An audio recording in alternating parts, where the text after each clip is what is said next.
નમસ્કાર દર્શક મિત્રો, મિસ્ટર ગુજરાત ન્યૂઝમાં આપનું સ્વાગત છે। ભાવનગરમાં નેશનલ હાઈવે વિભાગની બેદરકારીના કારણે નિર્દોષ વૃદ્ધનો જીવ ગુમાવ્યો હતો તેવું સ્થાનિક લોકો આક્ષેપ કરી રહ્યા છે। ત્રાપજથી અલંગ તરફ જવાનો નેશનલ હાઈવેના માર્ગ પર ટુ વ્હીલર બાઇક ચાલક વૃદ્ધ અડફેટે આવતા ઘટના સ્થળે જ મોત નીપજ્યું હતું। નેશનલ હાઈવે રોડ પર ડ્રેનેજ માટે ખોદેલ લાઈન ઘણા લાંબા સમયથી અધૂરી છોડી દેવામાં આવી હતી, જેના કારણે બાઇક ચાલકે ત્યાંથી પસાર થવા માટે વળાંક લેતા મોતને ભેટ્યા હતા।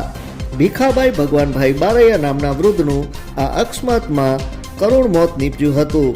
નેશનલ હાઈવે વિભાગની આ ગંભીર બેદરકારીને કારણે કરોડો રૂપિયાનો ખર્ચ કરવા છતાં એજન્સી દ્વારા કામ અધૂરું છોડાય છે, જેનો ભોગ નિર્દોષ વ્યક્તિઓ બને છે તેવું સ્થાનિક લોકોમાં ચર્ચાનો વિષય બન્યો છે।